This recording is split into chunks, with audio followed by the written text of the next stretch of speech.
Voici la présentation du Kenwood THD 75. Il s'agit d'un appareil portatif très haut de gamme de chez Kenwood. Alors dans la boîte, évidemment, vous trouvez les manuels en plusieurs langues, dont le français. Vous trouvez un peu de visserie pour fixer le clip ceinture, le chargeur 220 qui permet de se connecter sur le côté de l'appareil. Vous avez l'antenne en SMA mâle que voici. Voilà. Vous avez la batterie, qui est une batterie d'excellente qualité, comme d'habitude chez Kenwood. Très haut de gamme en termes de batterie, de 1820 mAh et de durée de vie exceptionnellement longue, comme souvent sur les batteries Kenwood. Et évidemment, voici l'appareil, le THD 75. Voilà, boîtier aluminium, très belle fabrication. Et voici, donc nous remontons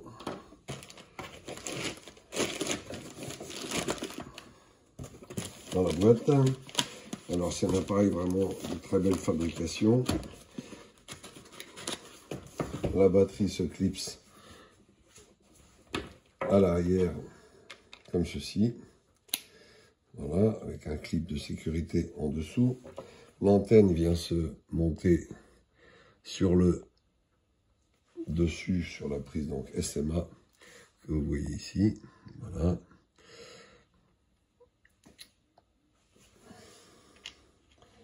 Pour le comparer rapidement, voici son prédécesseur qui est le THD 74. Donc, vous voyez, il n'y a pas grosse différence. On est pratiquement dans le même encombrement et dans la même présentation. Donc c'est pas très dépaysant. On connaît le THD 74. Voilà. L'appareil s'allume sur le côté ici, sur la touche ici. Et l'écran s'éclaire, affiche Kenwood, Hello, et voilà, les fréquences sont affichées. Alors, le tour de l'appareil, sur le côté, on trouve tous les connecteurs double jack Kenwood traditionnel. Ici, nous avons un slot pour une carte micro SD, pour pouvoir sauvegarder les configurations, etc. La nouveauté, c'est que la connexion data est une connexion USB-C qui permet également de recharger l'appareil via l'USB-C et de transférer évidemment les données. Et le connecteur traditionnel sur lequel vient se brancher le chargeur d'origine habituel chez Kenwood. De l'autre côté, donc, on a la touche d'émission. Voilà, avec un voyant émission, réception sur le dessus. Là, la touche de moniteur qui ouvre la réception. Et là, donc, on a vu la touche marche-arrêt. La touche moniteur est utilisée aussi rapidement avec la touche fonction. Si vous faites fonction moniteur, vous êtes directement en mode de réglage de squelch ici. Hop, voilà. Donc c'est bien pratique, voilà. Il fait donc la bande VHF complète, la bande UHF complète également. Il a un récepteur très large bande, donc il descend dans les bandes basses jusqu'à 1,7 MHz environ. Et tout mode, AM, FM, USB, LSB, CW. Donc il est en bande basse. La FM démarre à 29 700, mais tout le reste en AM et USB, LSB. Sur les ondes courtes, on peut l'utiliser et décoder les signaux USB. Donc ça fait un récepteur de trafic également, toute bande. Voilà, le clavier, et vous avez vu l'écran, il est de très belle facture, très net, très clair et surtout très lisible, même quand il y a énormément de lumière. Là, je suis en pleine lumière. L'écran reste absolument très lisible. Voilà, les fonctions, évidemment, sont nombreuses. On ne va pas faire le tour de toutes les fonctions parce qu'elles sont excessivement nombreuses. Vous avez la PRS, il est Bluetooth, on peut le connecter à un ordinateur pour éventuellement même faire un système de bandscope avec des programmes adaptés. On peut évidemment le connecter à un ordinateur pour également configuration des mémoires, etc.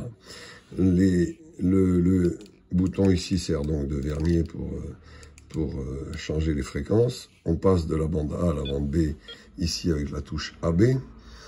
Il est évidemment digital en mode D-Star, donc il fait également digirépéteur en numérique. Les menus sont accessibles via la touche menu, ici, voilà, et là vous avez les différents menus de réglage. Vous avez aussi une synthèse vocale ici qui est complète, que vous paramétrez ici. Voilà, vocal voice guidance ici, et vous lui dites voilà. Voilà, et là il vous donne toutes les infos de l'écran voilà, il vous donne toutes les infos, la fréquence, voilà.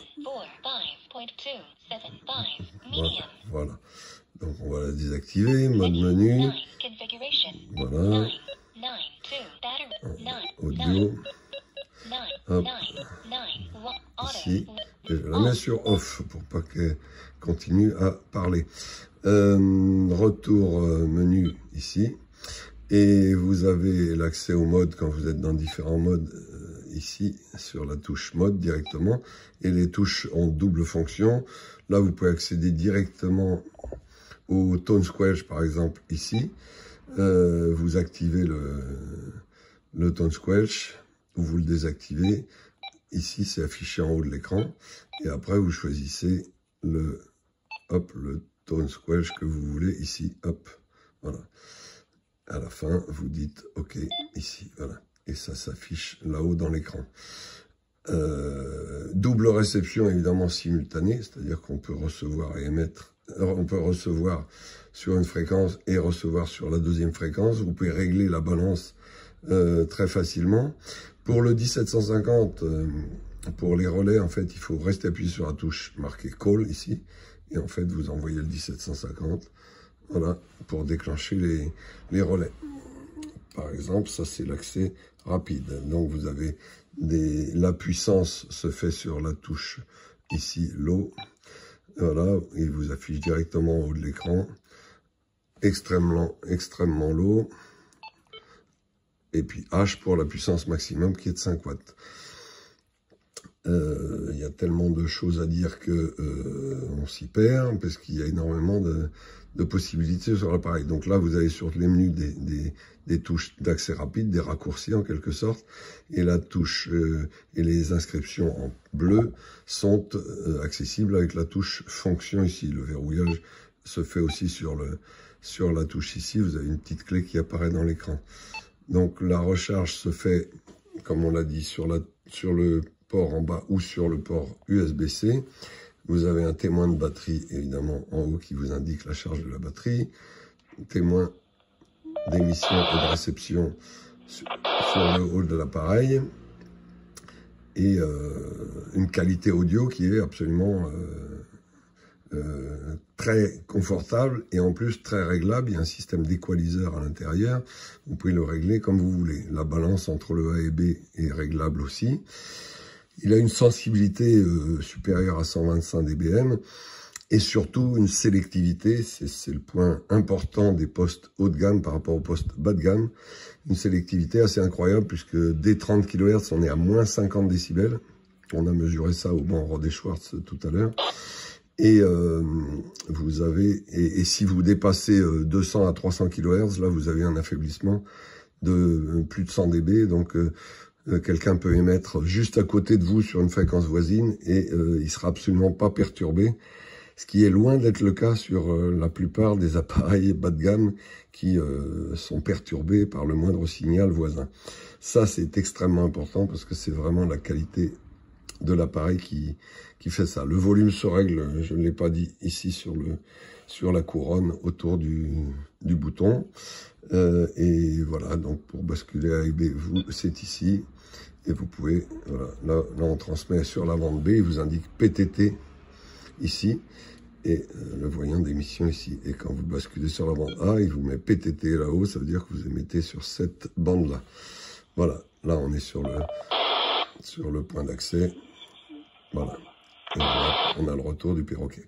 Voilà, c'est un appareil très haut de gamme. Effectivement, il est assez onéreux, mais franchement, le prix est très justifié par la qualité de fabrication et surtout les performances de l'appareil qui sont nombreuses. Vous retrouvez évidemment cet appareil sur notre site internet qui se trouve ici, www.gotechnique.com.